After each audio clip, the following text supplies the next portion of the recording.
నమస్కారం. డి న్యూస్కి స్వాగతం. ముందుగా ఈనాటి ముఖ్యాంశాలు. విద్యుత్ రంగంపై శ్వేతపత్రం విడుదల చేసిన సీఎం చంద్రబాబు. విద్యుత్ సంస్థలకు 1,29,000 కోట్లు బకాయిలు ఉన్నాయని వెల్లడి. బీసీ సంక్షేమ భవన్ని సందర్శించిన మంత్రి సవిత. గత వైసీపీ ప్రభుత్వం బీసీల అభ్యున్నతిని విస్మరించిందని ఆగ్రహం. ఇంద్రకీలాద్రిపై అమ్మవారిని దర్శించుకున్న తెలంగాణ మంత్రులు. ఆలయ మర్యాదలతో స్వాగతం పలికిన అధికారులు. నూతన ప్రభుత్వం ఏర్పడిన నేపథ్యంలో వేర్వేరు అంశాలపై శ్వేతపత్రాలు విడుదల చేస్తున్న కూటమి ప్రభుత్వం తాజాగా విద్యుత్ అంశంపై శ్వేతపత్రం విడుదల చేసింది. ముఖ్యమంత్రి చంద్రబాబు నాయుడు మంగళవారం విద్యుత్పై శ్వేతపత్రం విడుదల చేశారు. విద్యుత్ సంస్థలకు 1,29,000 కోట్లు బకాయిలు ఉన్నాయని చంద్రబాబు వెల్లడించారు. అహంకారం ఉన్న వ్యక్తి అధికారంలో ఉంటే ఏమవుతుందనేది ఈ లెక్కలను చూస్తే అర్థమవుతుందని ఈ సందర్భంగా ఆయన అన్నారు. రాగద్వేషాలకు అతీతంగా ప్రజలు ఆలోచించాలని అన్నారు. 2004లో తన పవర్ పోయింది, కానీ పవర్ సెక్టార్లో తీసుకొచ్చిన సంస్కరణలు శాశ్వతంగా ఉన్నాయని ఆయన పేర్కొన్నారు. ఈ సంస్కరణల కారణంగా విద్యుత్ రంగం రాష్ట్రంలో దేశంలో నిలబడిందని అన్నారు. రాష్ట్రంలో అన్ని శాఖల్లో తవ్వితే ఎంత లోతు ఉందో అర్థం కావడం లేదని ఈ సందర్భంగా చంద్రబాబు పేర్కొన్నారు. సంక్షేమం, అభివృద్ధి రెండు సమపాలనలో ఉండాలని, శ్వేతపత్రం అంటే తమకు సంబంధం లేదని అనుకోవద్దని, వాస్తవ పరిస్థితి ప్రజలకు చెప్పడం తన బాధ్యతని సీఎం అన్నారు. అందరి ఆలోచనలు తీసుకుని ముందుకు వెళ్తామని వ్యాఖ్యానించారు. 2019 నుంచి 2024 సంవత్సరం మధ్య కాలంలో జరిగిన నష్టం అంతా ఇంత కాదని అన్నారు. అసమర్థ నిర్ణయాల కారణంగా ప్రజలపై భారం పడిందని, సోలార్ విద్యుత్ వాడుకోకుండా 9,000 కోట్లు చెల్లించారని వెల్లడించారు. గత 5 సంవత్సరాల్లో మొత్తం 32,166 కోట్లు ప్రజలపై అదనపు భారం పడిందని సీఎం చంద్రబాబు అన్నారు. గృహ వినియోగదారులపై 8,180 కోట్ల భారం పడిందని చెప్పారు. మూడో వైట్ పేపర్ రాష్ట్ర ప్రజలందరికీ కూడా మనస్ఫూర్తిగా నా నమస్కారాలు, అభినందనలు, శుభాభినందనలు. ఈరోజు రాష్ట్ర భవిష్యత్తు కోసం 5 సంవత్సరాలు ఏం జరిగింది, మళ్ళీ సమిష్టిగా మనందరం ఏ విధంగా ఇవన్నీ రివైవ్ చేసుకోవాలి. ఆ రోజు ఎన్నికల ముందు మేము ఒకటే చెప్పాం, ప్రజలు గెలవాలి, రాష్ట్రం నిలబడాలి. ప్రజలు గెలిపించారు, ప్రజలు గెలిచారు. వాళ్ళ మనోభావాల్ని, అదే మరిగా వాళ్ళ యాస్పిరేషన్స్ని మేము గౌరవించాల్సిన అవసరం ఉంది, సాధించాల్సిన అవసరం ఉంది. అయితే ఈరోజు రాష్ట్రంలో ఉండే ప్రత్యేకమైన పరిస్థితులు కూడా రోజు రోజుకు ఎంత తవ్వితే అంత భయంకరంగా కనపడొస్తున్నాయి. ఎంత లోతుందో మాకే తెలియదు. ఓసారి చెప్తారు సముద్రంలోకి దిగితే తప్ప లోతు తెలియదని. ఆ పరిస్థితిలో ఉంది. ఇది ఒక డిపార్ట్మెంట్ని కాదు, అన్ని డిపార్ట్మెంట్లో ఇదే పరిస్థితి ఉంది. అయితే ఎవరైతే మమ్మల్ని గౌరవించి మా మీద నమ్మకం పెట్టుకుని ఒక హిస్టారికల్ విక్టరీకి దోహదపడ్డారో వాళ్ళ కాన్ఫిడెన్స్ తీసుకొని ఎప్పటికప్పుడు అన్ని విషయాలు కూడా వాళ్ళకి చెప్పి మళ్ళీ ఏం చేయాలని చేయడం కోసమే ఈ ఎక్సర్సైజ్ స్టార్ట్ చేశాం. గత 5 ఏళ్లుగా అధికారంలో ఉన్న జగన్ ప్రభుత్వం బీసీల అభ్యున్నతిని విస్మరించిందని, బీసీల పార్టీ అని చెప్పుకుంటూ జగన్ ఓట్లు వేయించుకుని వారిని మోసం చేశాడని రాష్ట్ర బీసీ సంక్షేమ శాఖ, చేనేత, జౌళి శాఖ మంత్రి ఎస్ సవిత స్పష్టం చేశారు. వైసీపీ ప్రభుత్వం 56 బీసీ కార్పొరేషన్లను ఏర్పాటు చేసినా బీసీలకు ఒరిగిందేమీ లేదని వ్యాఖ్యానించారు. ఎన్డీఏ కూటమి పాలనలో చంద్రబాబు నాయుడు నేతృత్వంలో బీసీలను అన్ని రంగాల్లో అభివృద్ధి చేస్తామని ప్రకటించారు. గొల్లపూడిలోని బీసీ సంక్షేమ భవన్ను రాష్ట్ర బీసీ సంక్షేమ శాఖ మంత్రి ఎస్ సవిత సందర్శించారు. బీసీ సంక్షేమ భవన్లో ఉన్న వివిధ బీసీ కార్పొరేషన్ల విభాగాలను ఆమె పరిశీలించారు. ఈ సందర్భంగా మంత్రి సవిత మాట్లాడుతూ 2014 సంవత్సరం నుంచి 2019 వరకు చంద్రబాబు ప్రభుత్వంలో బీసీలకు పెద్దపీట వేశామని, తర్వాత అధికారంలోకి వచ్చిన వైఎస్ఆర్సీపీ ప్రభుత్వం బీసీల అభ్యున్నతిని విస్మరించిందని అన్నారు. మాజీ ముఖ్యమంత్రి జగన్ బీసీల ద్రోహి అని, బీసీలు పార్టీ అని జగన్ ఓట్లు వేయించుకుని మోసం చేశాడని తెలిపారు. బీసీలలో ఉన్న 56 కులాలకు కార్పొరేషన్లు ఏర్పాటు చేసి వాటికి నిధులు కేటాయించకుండా కార్పొరేషన్లను నిర్వీర్యం చేశారని తెలిపారు. కార్పొరేషన్ల వల్ల బీసీలకు ఒరిగిందేమీ లేదని స్పష్టం చేశారు. బీసీల అభివృద్ధికి తెలుగుదేశం పార్టీ ఎన్డీఏ కూటమి కట్టుబడి ఉందని, కార్పొరేషన్లను అభివృద్ధి చేస్తామని, నిధులు కేటాయిస్తామని తెలిపారు. 56 కార్పొరేషన్లే కాకుండా బీసీల్లోనే ఉన్న ఇతర కులాలకు సైతం కార్పొరేషన్లు ఏర్పాటు చేసే విషయమై ముఖ్యమంత్రి చంద్రబాబు సమాలోచనలు చేస్తున్నారని తెలిపారు. జనాభా ప్రాతిపదికన కార్పొరేషన్లకు నిధులు కేటాయిస్తామని తెలిపారు. బీసీలను అన్ని రంగాల్లో అభివృద్ధి చేసేది చంద్రబాబు ప్రభుత్వమే అని స్పష్టం చేశారు. శాతం జనాభా కలిగిన నా బీసీ సోదరులందరికీ శిరస్సు వంచి ధన్యవాదాలు కూడా తెలియజేసుకుంటున్నాం.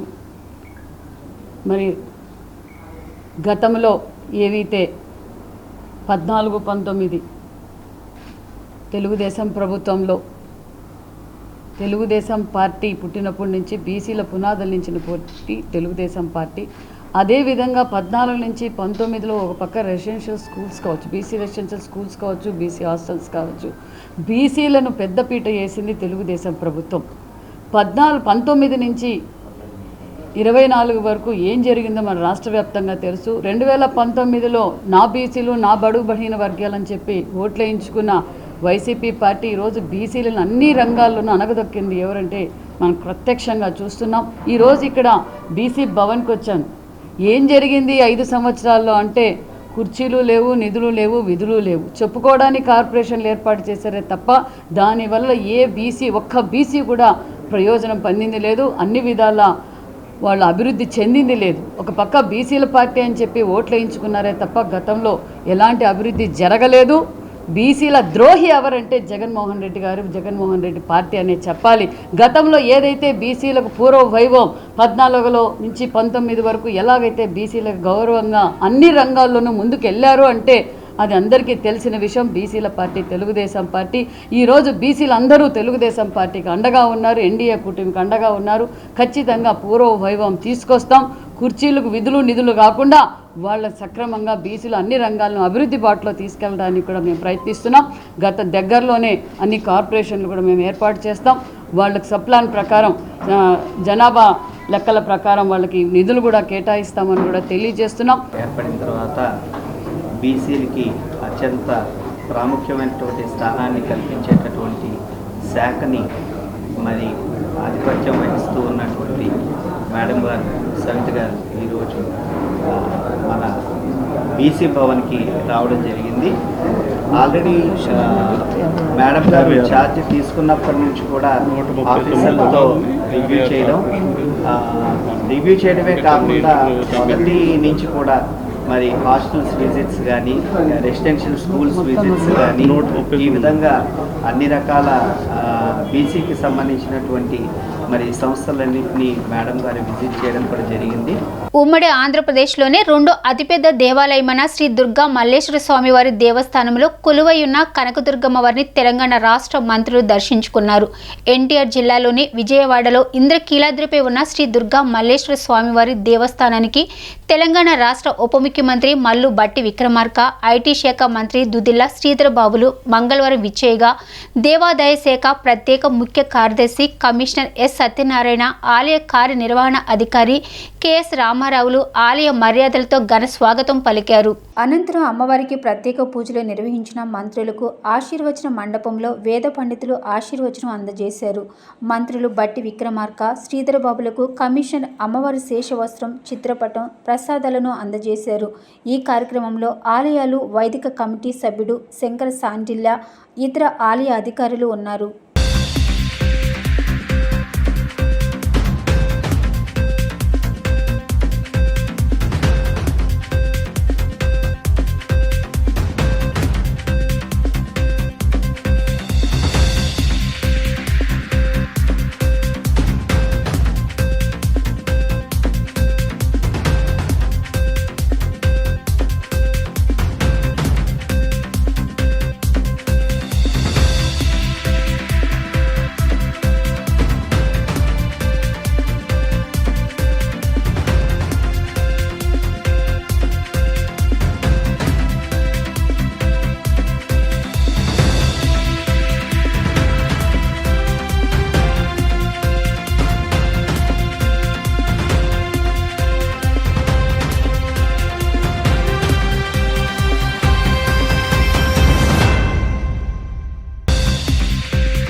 చెదిరిపోని గుండె బలం నాయకత్వానికి నిలువెత్తు రూపం మేరునగ ధీరుడు దివంగత ముఖ్యమంత్రి వైఎస్ రాజశేఖర రెడ్డి అని వైసీపీ నగర అధ్యక్షులు మాజీ ఎమ్మెల్యే మల్లాది విష్ణు అన్నారు. ఆ మహానేత 75వ జయంతిని పురస్కరించుకుని ఆంధ్రప్రభ కాలనీలోని జనహిత సదనములో సోమవారం వేడుకలు ఘనంగా నిర్వహించారు. ఈ సందర్భంగా ఆ మహనీయుని చిత్రపటానికి పూలమాలలు వేసి ఘన నివాళులర్పించారు. అనంతరం మల్లాది విష్ణు మాట్లాడుతూ వైఎస్తో తనకు ఉన్న అనుబంధాన్ని, తన జీవితంపై వైఎస్ఆర్ చూపిన ప్రభావాన్ని గుర్తు చేసుకున్నారు.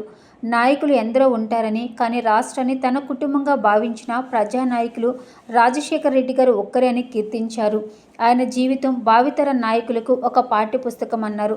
ఎందరికో అసాధ్యమైన అనేక అభ్యుదయ పథకాలను సుసాధ్యం చేసి సంక్షేమ రథసారథిగా తెలుగు రాజకీయ యవనికపై తనకంటూ సుస్థిర స్థానాన్ని ఏర్పరచుకున్నారన్నారు. పాదయాత్ర ద్వారా పేద, బడుగు, బలహీన వర్గాలు, మహిళలు, యువత, ఉద్యోగులు, రైతులు, పెన్షనర్ల సాధక బాధకాలు గుర్తించి వారి కష్టాలను తీర్చిన ప్రజానేత అని చెప్పుకొచ్చారు. మాట తప్పని, మడమ తిప్పని ఆయన నైజం పేదల జీవితాల్లో వెలుగులు నింపాయన్నారు. ఆంధ్ర రాష్ట్ర ప్రజలందరూ ఈరోజే అన్నీ అయిపోవాలన్నట్లుగా భావిస్తున్నారంటూ ఏపీ ఓటర్లను అవమానించేలా చంద్రబాబు మాట్లాడడం బాధాకరమని మల్లాది విష్ణు అన్నారు. తెలంగాణ పర్యటనలో బాబు చేసిన వ్యాఖ్యలను ఆయన తీవ్రంగా తప్పుపట్టారు.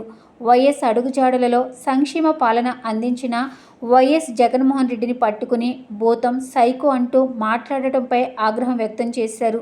పైగా గెలుపునందించిన ఏపీ ప్రజలపై కనీస కృతజ్ఞత లేకుండా కేవలం ఎన్ఆర్ఐలు, తెలంగాణలోని ఏపీ ఓటర్లకే బాబు కృతజ్ఞతలు తెలపడం బాబు దుర్బుద్ధికి అద్దం పడుతుందన్నారు. అనంతరం కేక్ కట్ చేసి పంచిపెట్టారు. కార్యక్రమంలో వైఎస్ఆర్సీపీ కార్పొరేటర్లు శర్వాణమూర్తి, ఉమ్మడి రమాదేవి, వెంకట్రావు, కుక్కల అనిత, డివిజన్ ఇన్ఛార్జీలు, కోఆర్డినేటర్లు, వైఎస్ఆర్ అభిమానులు, పార్టీ శ్రేణులు పాల్గొన్నారు. ఉమ్మడి ఆంధ్రప్రదేశ్లో 2 సార్లు ముఖ్యమంత్రిగా పనిచేసి పార్లమెంటుకి, శాసనసభకు మంత్రిగా, ముఖ్యమంత్రిగా పనిచేసినటువంటి మహోన్నతమైనటువంటి వ్యక్తి రాజకీయాల్లో రాజశేఖర రెడ్డి గారి మాత్రమే మనం చెప్పుకోవడానికి అవకాశం. ఆయన పార్టీలో అనేక సందర్భాల్లో ఆయనకి అనుకూలమైనటువంటి నిర్ణయాలు రాకపోయినా, ఆయన అధిష్టాన వర్గం గుర్తించకపోయినా, పార్లమెంట్కి పోటీ చేయమంటే పార్లమెంట్కి పోటీ చేశారు, శాసనసభకు పోటీ చేయమంటే శాసనసభకు పోటీ చేశారు, ముఖ్యమంత్రుల్ని వేరే వాళ్ళకి ఇస్తామంటే బలపరిచారు, కేంద్ర మంత్రులుగా వేరే వాళ్ళని పివి నరసింహారావు కానీ, మన్మోహన్ సింగ్ కానీ ఆ ప్రభుత్వాల్లో వారు కావాల్సినటువంటి వారు స్వేచ్ఛతో వారు ఏ నిర్ణయం తీసుకున్నప్పటికీ కూడా ఒక క్రమశిక్షణ కలిగినటువంటి పార్టీ నాయకత్వానికి మద్దతుగా నిలిచినటువంటి ఏకైక వ్యక్తి ఎవరనంటే అది రాజకీయాల్లో ఒక రాజశేఖర రెడ్డి గారు మాత్రమే చెప్పారు. నాకు తెలిసి రాజశేఖర రెడ్డి గారితో పరిచయం ఉన్నటువంటి ఎవరు కూడా ఆయన్ని మర్చిపోయినటువంటి పరిస్థితి అయితే ఉంటుంది. ఎందుకంటే ఉమ్మడి ఆంధ్రప్రదేశ్లో అన్ని జిల్లాల్లోనూ అందరితో పేర్లు పెట్టి పలకరించి సామాన్యుల్ని, సామాన్య కార్యకర్తల్ని ఆయనకి వీటిని పనికొస్తాడు అని చెప్పని ఆలోచన చేసినటువంటి అనేక మంది నూతన నాయకత్వాన్ని అనేక సందర్భాల్లో ఆయన బయటికి తీసుకొచ్చినటువంటి, తెర మీద తీసుకొచ్చినటువంటి పరిస్థితి. గత ప్రభుత్వంలో 5 ఏళ్ల పాటు సమస్యలు పరిష్కారం కాక అనేక ఇబ్బందులు పడ్డ సామాన్య ప్రజలు ప్రజాప్రభుత్వంలో భరోసా కోరుకుంటున్నారు. అలాంటి వారి కోసం విద్యాశాఖ మంత్రి నారా లోకేష్ నిర్వహిస్తున్న ప్రజా దర్బార్కు మంగళగిరితో పాటు రాష్ట్ర వ్యాప్తంగా ప్రజల నుంచి అనూహ్య స్పందన లభిస్తుంది. ప్రజా దర్బార్కు వచ్చేవారి సంఖ్య రోజురోజుకు పెరుగుతుంది. మంగళగిరి నియోజకవర్గంలోని ఉండవల్లి నారా లోకేష్ నివాసంలో గత కొన్ని రోజుల నుండి నారా లోకేష్ చేపట్టిన ప్రజా దర్బార్ కార్యక్రమానికి ప్రజల నుండి విశేష విశేష స్పందన లభిస్తుంది. ఈ కార్యక్రమానికి స్థానిక ప్రజలతో పాటు రాష్ట్రంలో ఉన్న ప్రజలు వారి సమస్యలను లోకేష్ దృష్టికి తీసుకురావడం జరుగుతుంది. గత ప్రభుత్వంలో ప్రభుత్వ ఉద్యోగులు బదిలీ ఉత్తర్వులు పొంది ఎన్నికల కోడ్ కారణంగా నిలిచిపోయిన ఉత్తర్వుల అమలుకు చర్యలు తీసుకోవాలని ప్రభుత్వ ఉద్యోగులు నారా లోకేష్ని కలిసి విజ్ఞప్తి చేశారు. ఈ సందర్భంగా మంత్రి నారా లోకేష్ స్పందిస్తూ గత ప్రభుత్వంలో ఉపాధ్యాయ బదిలీలో భారీ అవినీతి జరిగిందన్నారు. నిబంధనల ప్రకారం ఉపాధ్యాయ బదిలీలు చేపడతామని స్పష్టం చేశారు. ఉపాధ్యాయ బదిలీల అంశంలో తాను చెడ్డ పేరు తెచ్చుకోదలుచుకోలేదని స్పష్టం చేశారు. తమ కుమార్తె దివ్యాంగ పెన్షన్ను ఎలాంటి కారణం లేకుండా గత ప్రభుత్వం తొలగించిందని తిరిగి పునరుద్ధరించాలని కోరారు. ఆయా సమస్యల పరిష్కారానికి కృషి చేస్తానని లోకేష్ వారికి భరోసా ఇచ్చారు.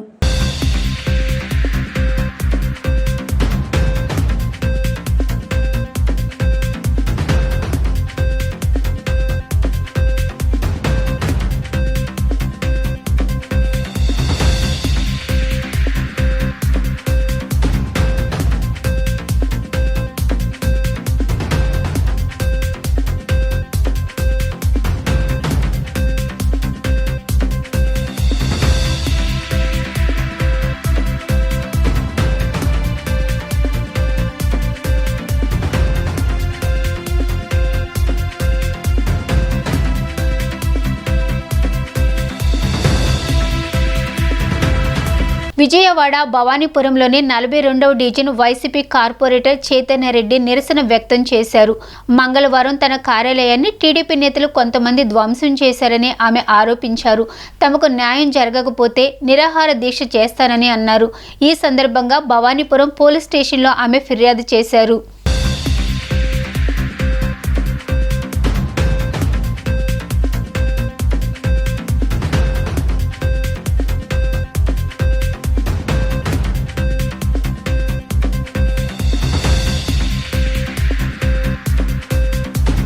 ఈరోజు 42వ డివిజన్ కార్పొరేటర్ అయినటువంటి చైతన్యరెడ్డి ఇక్కడ మాట్లాడుతూ ఉంది.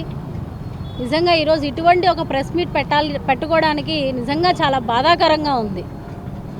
మరి 2020లో నేను ఒక కార్పొరేటర్గా పోటీ చేసేటప్పుడు ఇక్కడ ఉన్నటువంటి కాంప్లెక్స్ ఉమ్మడి ఆస్తి మీద నేను, మా బావగారు, అలాగే ఇంకో పార్ట్నర్ వెంకటేశ్వర రెడ్డి అని అతను ముగ్గురు కలిసి కూడా ఈ ప్రాపర్టీని బాలాజీ షామియానా సప్లయర్స్ అనే ఒక ఫర్మ్ పేరు మీద ఈ యొక్క ప్రాపర్టీని కొనడం జరిగింది.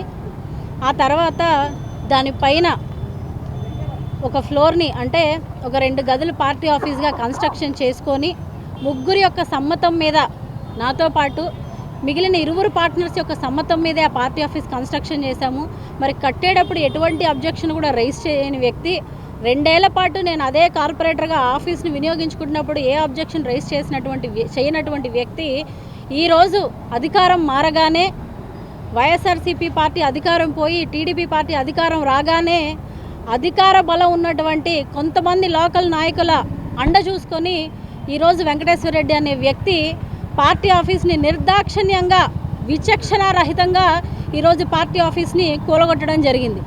మరి ఒక పార్టీ ఆఫీస్ని పగలగొట్టేటప్పుడు నేను ఆక్యుపై చేసుకుని ఉన్న పార్టీ ఆఫీసు దాంట్లో పార్టీకి సంబంధించినటువంటి సామాన్లు కానివ్వండి, నా పర్సనల్ క్యాష్ కానివ్వండి, లేదంటే ఫర్నిచర్ కానివ్వండి అన్నీ కూడా ఉన్నాయి.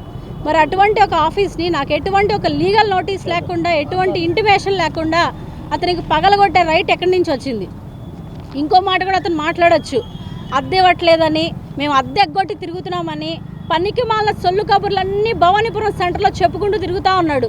మరి ఇది గత 2 ఏళ్ల క్రితం ఆయన రాసిచ్చినటువంటి అగ్రిమెంటే. ముగ్గురం కూడా సంతకాలు పెట్టడం జరిగింది. విజయవాడలోని బెంచ్ సర్కిల్ వద్ద గల భవన నిర్మాణ కార్మికుల అడ్డాలో టీఎన్టీయూసీ ఆధ్వర్యంలో ఉచిత ఇసుక విధానం తీసుకుని వచ్చినందుకు కృతజ్ఞతగా ముఖ్యమంత్రి నారా చంద్రబాబు నాయుడు చిత్రపటానికి పాలాభిషేకం చేశారు. ఈ కార్యక్రమంలో ముఖ్య అతిథిగా టీఎన్టీయూసీ రాష్ట్ర అధ్యక్షులు గొట్టుముక్కల రఘురామరాజు పాల్గొని మాట్లాడారు. 2019లో అప్పటి ప్రభుత్వం తీసుకువచ్చిన ఇసుక విధానాన్ని ప్రభుత్వం రద్దు చేసి కొత్త ఇసుక విధానాన్ని తీసుకుని రావడం జరిగిందని చెప్పారు. ఈ విధానంలో వినియోగదారుడికి ఉచితంగా ఇసుక ఇవ్వాలని ప్రభుత్వం నిర్ణయించిందని, ఈ మేరకు జీవో నెంబర్ 43ను జారీ చేసిందని అన్నారు. వినియోగదారుడు ఎత్తుడు దించుడు కూలీతో పాటు రవాణాకు మాత్రం రుసుము చెల్లించాల్సి ఉంటుందని అన్నారు. ఏపీ ప్రభుత్వం తీసుకొచ్చిన ఉచిత ఇసుక విధానం వల్ల సామాన్యులకు భారీ ఊరట లభించిందన్నారు. ఎన్నికలు ఇచ్చిన హామీని చంద్రబాబు అధికారంలోకి వచ్చి నెల రోజులలోపే అమలులోకి తెచ్చారన్నారు. బడుగు బలహీన వర్గాల అభ్యున్నతికి, రాష్ట్ర ప్రగతికి బాటలు వేస్తుందన్నారు. నాణ్యమైన ఇసుక ప్రజలకు అందుబాటులో ఉంచాలన్నదే తెలుగుదేశం విధానమన్నారు. పారదర్శకత, ముందు చూపుతో శాండ్ పాలసీని రూపొందించడం జరిగిందన్నారు. ఇసుక మాఫియాతో జగన్ రెడ్డి కోట్లు కొల్లగొట్టినాడన్నారు. జగన్మోహన్ రెడ్డి ప్రభుత్వం ఇసుక మాఫియాను నడిపిందని, ఒక్క ఇసుక కుంభకోణం ద్వారానే 40,000 కోట్లకు పైగా కొల్లగొట్టారని అన్నారు. గత ప్రభుత్వంలో ఇసుక లేక పని లేకపోవడం వలన 64 మంది కార్మికులు ఆత్మహత్యలు చేసుకున్నారు అని, అనేక వేల కుటుంబాలు రోడ్డున పడ్డాయన్నారు. ఈ కార్యక్రమంలో టీఎన్టీయూసీ రాష్ట్ర ప్రధాన కార్యదర్శులు రెంటపల్లి శ్యామ్, ఆదిబాబు, నాగమల్లేశ్వరరావు, కోశాధికారి ఆకుల సూర్యప్రకాష్, తెలుగునాడు భవన నిర్మాణ కార్మిక సంఘం నాయకులు ఎస్కే ఉమ్మర్ వలి, పెనమలూరు నియోజకవర్గ అధ్యక్షులు సత్యనారాయణ, బాల యాదవ్, చందు తదితరులు పాల్గొన్నారు. ఎంత ఆనందం పొందుతా ఉన్నారంటే, ఇందులో నుంచి అడ్డాకి పొద్దున 6ంటికి వస్తే 11, 12 అయినా కానీ పని దొరికేది కాదు. రేపటి నుంచి ఉచితంగా ఇసుక దొరుకుతుంది. ప్రభుత్వంలో, ఎన్డీఏ ప్రభుత్వంలో, చంద్రబాబు నాయుడు గారి నాయకత్వంలో, పవన్ కళ్యాణ్ గారి సారథ్యంలో ఈరోజు ప్రభుత్వం ఉచితంగా ఇసుక ఇస్తానని చెప్పి జీవో ఇవ్వడం జరిగింది. రేపటి నుంచి పని దొరుకుతుందని చెప్పి ఆనందంతో కూడా వాళ్ళు స్వీట్ పంచుకుంటూ ఉన్నారు. చంద్రబాబు నాయుడు పాలాభిషేకాలు చేస్తూ ఉన్నారు. వాళ్ళ ఇటువంటి ఆనందం క్షణాలని చూసి నాకు కూడా చాలా ఆనందంగా ఉంది. మాట నిలబెట్టే నాయకుడు చంద్రబాబు నాయుడు గారు ఏదైతే ప్రతిపక్ష నాయకుడిగా తన హామీ ఇచ్చాడో, అధికారంలోకి వచ్చిన తర్వాత 100 రోజుల్లోపే ఉచితంగా ఇస్తానని చెప్పి ప్రమాణ స్వీకారం చేసిన నెల రోజులు గడవక ముందే ఉచితంగా ఇసుకిచ్చినటువంటి గొప్ప నాయకుడు చంద్రబాబు నాయుడు గారు. అటువంటి నాయకుడిని మళ్ళీ గెలిపించుకుందామని చెప్పి కార్మికులంతా కూడా హర్షం వ్యక్తం చేస్తూ ఉంది. అదేవిధంగా భవన నిర్మాణ సంక్షేమ బోర్డు నిర్వీర్యం అయిపోయింది. జగన్మోహన్ ప్రభుత్వంలో 18 కోట్ల రూపాయలు కార్మికుల డబ్బులు, కార్మికులు రూపాయి పోగేసి సభ్యత్వం ద్వారా కట్టిన డబ్బులు, భవన నిర్మాణ భవన యజమాని కార్మికుల కోసం కట్టిన డబ్బులు 18 కోట్ల రూపాయలు దారి మళ్లించాడు జగన్మోహన్ రెడ్డి. మళ్ళీ సంక్షేమ బోర్డును కూడా పునరుద్ధరిస్తామని చెప్పి కార్మిక శాఖ చెప్పడం జరిగింది. కాబట్టి కార్మికులకి ఈ రాష్ట్రంలో మంచి రోజులు వచ్చాయి. కార్మికులందరూ కూడా కడుపు నిండా రోజులు వచ్చాయి. అతి త్వరలో కార్మికులకు ఉపయోగపడే అన్నా క్యాంటీన్ కూడా ప్రారంభించబోతున్న సందర్భంగా తెలియజేస్తూ కార్మికుల పక్షాన చంద్రబాబు నాయుడు గారికి అభినందనలు, కృతజ్ఞతలు చేస్తా ఉన్నాం. పోలవరం నిర్వాసితులకు R&R ప్యాకేజీ తక్షణం అమలు చేయాలని ఏపీ రైతు సంఘాల నేతలు డిమాండ్ చేశారు. 2013 భూముల చట్టం ప్రకారం మార్కెట్ రేటుకు 4 రెట్లు అదనంగా పోలవరం నిర్వాసితులకు నష్టపరిహారాన్ని ఇవ్వాలని కోరింది. కేంద్ర రాష్ట్ర ప్రభుత్వాలు పోలవరం నిర్వాసితులకు న్యాయం చేయని పక్షంలో వారి న్యాయమైన హక్కుల పరిరక్షణ కొరకు రాజీ లేని పోరాటానికి సిద్ధమవుతామంటూ రైతు సంఘాల నేతలు హెచ్చరించారు. ఆంధ్రప్రదేశ్ రైతు సంఘం, వ్యవసాయ కార్మిక సంఘం, కౌలు రైతు సంఘాల ఆధ్వర్యంలో విజయవాడలోని MBVK భవన్లో మంగళవారం పాత్రికేయుల సమావేశం జరిగింది. ఈ సందర్భంగా ఏపీ రైతు సంఘం రాష్ట్ర కార్యదర్శి కె ప్రభాకర్ రెడ్డి, వ్యవసాయ కార్మిక సంఘం రాష్ట్ర ప్రధాన కార్యదర్శి వి వెంకటేశ్వర్లు మీడియాతో మాట్లాడారు. ప్రభుత్వాలకు పోలవరం ప్రాజెక్టు నిర్మాణంపై ఉన్న శ్రద్ధ నిర్వాసితులపై లేకపోవడం అన్యాయం అన్నారు. కాంటూరు లెక్కలు రద్దు చేసి 1,06,000 మంది నిర్వాసితులందరికీ ఒకేసారి నష్టపరిహారం అందించాలన్నారు. పోలవరం ప్రాజెక్టు నిర్మాణంలో భూములు, ఇల్లు కోల్పోతున్న వారికి ఇల్లు ఖాళీ చేయించే నాటికి 18 సంవత్సరాల నుండి ప్రతి ఒక్కరిని ఒక యూనిట్గా గుర్తించి 10 లక్షల R&R ప్యాకేజీ అమలు చేయాలని కోరారు. పోలవరం ప్రాజెక్టు నిర్మాణంలో సర్వం కోల్పోతున్న గిరిజనులకు పునరావాసానికి మొదటి ప్రాధాన్యత ఇవ్వాలని, పునరావాసం తర్వాతనే ప్రాజెక్టు నిర్మాణానికి పూనుకోవాలని ప్రభుత్వాన్ని కోరారు. అలా జరగని పక్షంలో పోలవరం నిర్వాసితుల పక్షాన నిలిచి మరో ఉద్యమానికి సన్నద్ధమవుతామంటూ హెచ్చరించారు. ఈ నెల 4 నుంచి 7 వరకు 4 రోజుల పాటు 2 బృందాలుగా ఆంధ్రప్రదేశ్ రైతు సంఘం, ఆంధ్రప్రదేశ్ వ్యవసాయ కార్మిక సంఘం, ఆంధ్రప్రదేశ్ కౌలు రైతుల సంఘం సంబంధించిన రాష్ట్ర నాయకత్వం 2 బృందాలుగా పోలవరం ముంపు గ్రామాల్లో పర్యటించడం జరిగింది. మా బృందాల పరిశీలనలో వచ్చిన అంశాలను మీ ద్వారా ప్రభుత్వానికి అట్లే ప్రజలకు కూడా వివరించే ఉద్దేశంతోనే ఈ సమావేశం ఏర్పాటు చేయడం జరిగింది. ప్రస్తుతంగా మనం చూస్తున్నాం, కేంద్రంలో బీజేపీ గత 10 ఏళ్ళుగా అధికారంలో ఉంది, మళ్ళీ 3వసారి అధికారంలోకి వచ్చింది. రోజు రాష్ట్ర విభజన సందర్భంగా పోలవరం ప్రాజెక్టును జాతీయ ప్రాజెక్టుగా ప్రకటించారు. ప్రాజెక్టు నిర్మాణం బాధ్యత మాది అని చెప్పేసి రోజు కేంద్ర ప్రభుత్వం ప్రకటించింది. ప్రాజెక్టు నిర్మాణం అంటే పునరావాసంతో కలిసే ప్రాజెక్టు నిర్మాణం ఉంటుంది. కానీ దురదృష్టం అంటే కేంద్రంలో ఉండే బీజేపీ ప్రభుత్వం కానీ గడిచిన 2 ప్రభుత్వాలు కానీ రాష్ట్రంలో పునరావాసం పట్ల తీవ్ర నిర్లక్ష్యం ప్రదర్శిస్తున్నారు. ఇది క్షమించరాని నేరంగా మేము భావిస్తున్నాం. ఆంధ్ర రాష్ట్రానికి జీవనాడిగా ఉన్నటువంటి పోలవరం ప్రాజెక్టులో సమిధులవుతున్నటువంటి 1,06,000 కుటుంబాల ఘోష వినడానికి 3 సంఘాలు పర్యటించడం జరిగింది. 8 మండలాల్లో 24 గ్రామాల్లో దాదాపు ఒక 100 గ్రూప్ మీటింగులు, 2 మండలాల్లో 3 రోజుల పాటు ఇంటింటి సర్వే కూడా చేశాం. వాళ్ళు పడుతున్న బాధల్ని ప్రత్యక్షంగా చూసి మీ దృష్టికి తీసుకురావాలనే ఉద్దేశంతోనే ఈ మీటింగ్ ఏర్పాటు చేశాం. ఇది జాతీయ ప్రాజెక్టుగా కేంద్ర ప్రభుత్వం ప్రకటించింది. జాతీయ ప్రాజెక్ట్ అంటే కేంద్ర ప్రభుత్వమే మొత్తం భుజం మీద వేసుకొని ఈ ప్రాజెక్టును పూర్తి చేయాలనేది కాన్సెప్ట్. కానీ ఈరోజు కేంద్రంలో ఉన్నటువంటి బీజేపీ ప్రభుత్వం ఈ ప్రాజెక్టు నిర్మాణం కోసం మాత్రం నిధులు ఇస్తాం, ఇప్పటికే సుమారుగా 18,000 కోట్ల దాకా ఇచ్చాము, ఇంకొక 12,000 కోట్లు ఇస్తే మా బాధ్యత తీరిపోతుందని చెప్తున్నారు. జగ్గయ్యపేట బోదవాడ అల్ట్రాటెక్ సిమెంట్ ఫ్యాక్టరీలో జరిగిన ప్రమాదంపై న్యాయ విచారణ జరిపించాలని సిఐటియు రాష్ట్ర కమిటీ ప్రభుత్వాన్ని డిమాండ్ చేస్తుంది. రాష్ట్ర ప్రభుత్వం ఈజ్ ఆఫ్ డూయింగ్ పేరుతో తనిఖీలు చేయకుండా నిలుపుదల చేయడంతోనే పారిశ్రామిక రంగంలో ప్రమాదాలు పరిపాటిగా మారాయంటూ ఆందోళన వ్యక్తం చేసింది.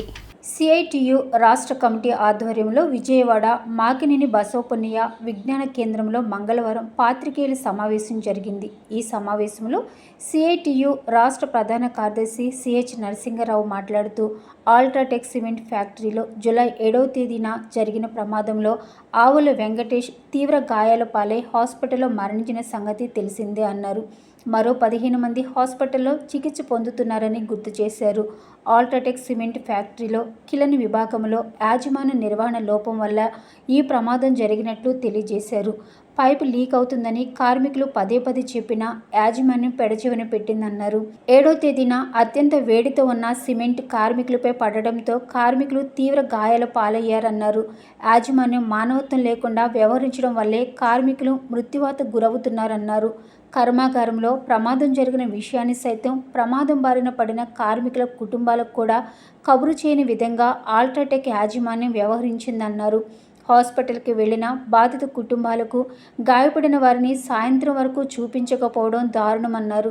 గ్రామస్తులను కంపెనీలోకి రానియకుండా తాళాలు వేసి యాజమాన్యం పారిపోయిందన్నారు. యాజమాన్యం భద్రత లోపం వల్లే ఈ ప్రమాదం సంభవించినట్లు ఆయన పేర్కొన్నారు. రాష్ట్ర ప్రభుత్వం నుంచి ఫ్యాక్టరీ అధికారులు తనిఖీలు చేయడంలో విఫలం అవుతున్నారని ఆరోపించారు. ప్రభుత్వాలు అవలంబిస్తున్న ఈజ్ ఆఫ్ డూయింగ్తో పారిశ్రామిక యాజమాన్యాలు ఇష్టారాజ్యంగా వ్యవహరిస్తున్నాయన్నారు. ప్రమాదంలో మృతి చెందిన ఆవుల వెంకటేష్ కుటుంబానికి 50 లక్షల రూపాయలు ఇచ్చి ప్రభుత్వం చేతులు దులుపుకోవాలని చూస్తుందన్నారు. రాష్ట్ర ప్రభుత్వం ఇప్పటికైనా కళ్ళు తెరిచి పరిశ్రమలను తనిఖీ చేస్తే ఇలాంటి ఘటనలు పునరావృతం కాకుండా ఉంటాయన్నారు. జగ్గయ్యపేట సమీపంలో ఉన్నటువంటి బోదవాడ గ్రామంలో అల్ట్రాటెక్ సిమెంట్ ఫ్యాక్టరీలో మొన్న ఆదివారం జరిగిన ఘోర ప్రమాదం. ఈ ప్రమాదంలో ఒక వ్యక్తి ఆవుల వెంకటేష్ చనిపోయారు. ఇంకో 15 మంది తీవ్ర గాయాల పాలయ్యారు. వారిలో 5గురి పరిస్థితి ఆందోళనకరంగా ఉందని చెప్పేసి నిన్న మేము అక్కడికి వెళ్ళినప్పుడు, పర్యటించడానికి వెళ్ళినప్పుడు అక్కడి స్థానికులు, కుటుంబ సభ్యులు తెలిపారు. ఈ ప్రమాదానికి ప్రధానమైనటువంటి కారణం యాజమాన్యం యొక్క నిర్లక్ష్య వైఖరి. యాజమాన్యం గత 2 నెలల నుంచి కీలకమైనటువంటి లైమ్ లైన్ కావచ్చు, ఐరన్ ఓరు, వీటికి సంబంధించినటువంటి మిశ్రమం కలిసే దగ్గర పైపు లీక్ అవుతుంది అని చెప్పి గత 2 నెలల నుంచి కార్మికుల యాజమాన్యానికి చెప్తా ఉన్నారు. అయినా యాజమాన్యం నిమ్మక నీరెత్తినట్టు వ్యవహరించింది. అల్ట్రాటెక్లో జరిగినటువంటి ప్రమాదం అత్యంత ఘోరమైనటువంటి ప్రమాదం. ఇది పారిశ్రామిక ప్రమాదం. యాజమాన్యం యొక్క పూర్తి నిర్లక్ష్యం ఇందులో ఉంది. భద్రతా చర్యలు తీసుకోవడంలో పూర్తి వైఫల్యం ఉంది. దీని మీద రాష్ట్ర ప్రభుత్వం యొక్క తనిఖీలు లేవు. ఇది ప్రభుత్వం యొక్క ఫెయిల్యూర్. అలాగే రాష్ట్ర ప్రభుత్వం దీని మీద సేఫ్టీ ఆడిట్ అనేది చేయించాలి. సేఫ్టీ ఆడిట్ జరిగితే ఏ పరిశ్రమలోనైనా అక్కడ ఉన్నటువంటి భద్రతా చర్యల్లో వైఫల్యాలు ఏమిటనేటువంటి తెలుస్తాయి. ఈ రకమైనటువంటి ఘటన మీద రాష్ట్రంలో తరచుగా జరుగుతున్నాయి. ఫార్మా కంపెనీల్లో జరుగుతున్నాయి. ఇప్పుడే వీటీపీఎస్లో యాష్పాండ్ దగ్గర ప్రమాదం జరిగిందని చెప్పేసి ఇద్దరిని ఆంధ్ర హాస్పిటల్లో జాయిన్ చేశారు. అందువల్ల తరచుగా జరుగుతున్నటువంటి పారిశ్రామిక ప్రమాదాల మీద ముఖ్యంగా అల్ట్రాటెక్ ప్రమాదాన్ని దృష్టిలో పెట్టుకొని న్యాయ విచారణ చేయాలని డిమాండ్ చేస్తున్నాం. దేశ రక్షణ కోసం ప్రాణాలు సైతం ఇచ్చే ఏకైక విద్యార్థి సంఘం ఒక్క ఏబీవీపీ మాత్రమేనని ఏబీవీపీ జాయింట్ సెక్రటరీ వెంకటకృష్ణ పేర్కొన్నారు. ఏబీవీపీ ఆవిర్భావ దినోత్సవం సందర్భంగా సిద్ధార్థ కళాశాల నుండి ర్యాలీ నిర్వహించారు. ఈ సందర్భంగా వెంకటకృష్ణ మాట్లాడుతూ విద్యార్థి సమస్యలపై కాకుండా సామాజిక సమస్యలపై కూడా తమ సంఘం పోరాటాలు చేసి అనేక విజయాలను సాధించినట్లు తెలిపారు. 18 సంవత్సరాలు దాటిన వారికి ఓటు హక్కు ఇవ్వాలని పోరాటం చేసి విజయం సాధించిన విషయాన్ని ఈ సందర్భంగా గుర్తు చేశారు. దేశ సమస్యల పరిష్కారం కోసం విద్యార్థులు కీలక పాత్ర పోషించవలసిన అవసరం ఎంతైనా ఉందన్నారు. ఇటీవల అసెంబ్లీ, పార్లమెంటుకు జరిగిన ఎన్నికల్లో తమ విద్యార్థి సంఘం కీలక పాత్ర వహించిన కారణంగానే ఎన్డీఏ అధికారం చేపట్టిందన్నారు. ఈ ర్యాలీ సిద్ధార్థ కళాశాల నుండి బయలుదేరి ఇందిరాగాంధీ మున్సిపల్ స్టేడియం సెంటర్ వరకు సాగింది. ర్యాలీని బీజేపీ స్టేట్ మీడియా ఇన్ఛార్జ్ ఓరి నాగభూషణం జెండా ఊపి ప్రారంభించారు. భారత మాతకి జై అంటూ విద్యార్థులు నినాదాలు చేశారు.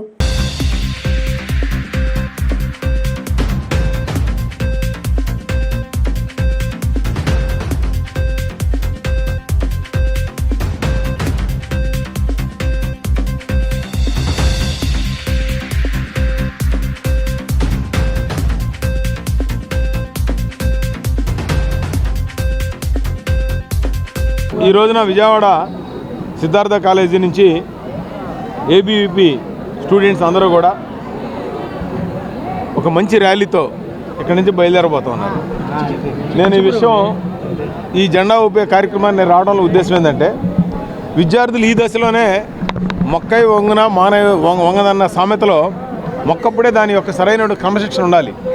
ఈ రోజున ఏబీవీపీలో సరైన క్రమశిక్షణ, దేశభక్తి కానీ, తల్లిదండ్రుల మీద కానీ, అదేవిధంగా సమాజంలో వారి రోల్ ఏంటి, అదేవిధంగా స్టూడెంట్స్గా ఉన్నప్పుడు వాళ్ళ హక్కులేంటి, ఇవన్నీ కూడా ఏబీవీపీ ద్వారా వాళ్ళు నేర్చుకునే అవకాశం ఉంది. ఎందుకంటే పుస్తకాల పురుగులాగా 24 గంటలు చదవటం కాదు, సంస్కృతి, సంస్కారం, సభ్యత, ఈ సమాజం పట్ల మన జీవితం ఏ విధంగా ఈ దేశం కోసం అర్పణ చేయాలి, అదేవిధంగా ఈ పంచభూతాలకి మనం అంటే గాలి, నీరు, భూమి, ఆకాశం, వీటన్నిటినీ కూడా అగ్ని కలుషితం లేకుండా ఏ విధంగా ఉంచితే నెక్స్ట్ జనరేషన్కి ఏ విధంగా ఇవ్వగలం అనేది ఈ రోజున ఏబీవీపీలో ఉన్న కార్యకర్తలు అందరూ కూడా తెలుస్తుంది. దానికి కారణం ఏంటంటే వీళ్ళంతా చక్కగా ట్రైనింగ్ క్లాసులు, వీళ్ళు మాట్లాడుకునే విధానం, ఇవన్నీ లేకుండా ఏదో నాకు 100కు 99 వచ్చినాయి, స్టేట్ 2వ ర్యాంక్ వచ్చింది, 3వ ర్యాంక్ వచ్చింది, ఈ ర్యాంకులు కాదు. ర్యాంకులు అనేది జీవితంలో ఒక భాగం. అఖిల భారతీయ విద్యార్థి పరిషత్ అనే ఈ విద్యార్థి సంఘం 1949లో ప్రారంభించి జూలై 9న ఈ రోజుకి 75 వసంతాలు పూర్తి చేసుకొని 76వ వసంతంలో అడుగుపెడుతుంది. 75వ వసంతం వేళ అమృతోత్సవ వేడుకలు దేశవ్యాప్తంగా ప్రతి రాష్ట్రంలో పూర్వ విద్యార్థి నాయకులతో జరుపుకోవడం జరిగింది. ఈరోజు 76వ సంవత్సరంలో అడుగుపెడుతున్న వేళ దేశంలో ఉన్నటువంటి అన్ని రాష్ట్రాల్లో, అన్ని జిల్లాల్లో, అన్ని నగరాల్లో ఈ శోభాయాత్రలు నిర్వహించుకోవడం జరుగుతూ ఉంది. ఏబీవీపీ చరిత్ర చూసుకున్నట్లయితే మునుపెన్నడూ లేదు విధంగా వేరే విద్యార్థి సంఘానికి, ఏ సంఘానికి లేనటువంటి చరిత్ర ఏబీవీపీ కలిగి ఉంది. గత ముఖ్యమంత్రి జగన్మోహన్ రెడ్డి రాష్ట్ర మైనారిటీలను తీవ్రంగా మోసగించారని బీజేపీ మైనారిటీ మోర్చా రాష్ట్ర అధ్యక్షుడు షేక్ బాజీ ఆరోపించారు. మైనారిటీ మంత్రిత్వ శాఖలో తీవ్ర అవినీతి పెరిగిందన్నారు. కేంద్రం నుండి వచ్చిన 16,000 నిధులు ఏమయ్యాయని ఆయన ప్రశ్నించారు. గత వైసీపీ హయాంలో మైనారిటీ మంత్రి అంజాద్ బాషా భారీ అవినీతిలో ప్రధాన పాత్ర పోషించినట్లు ఆరోపించారు.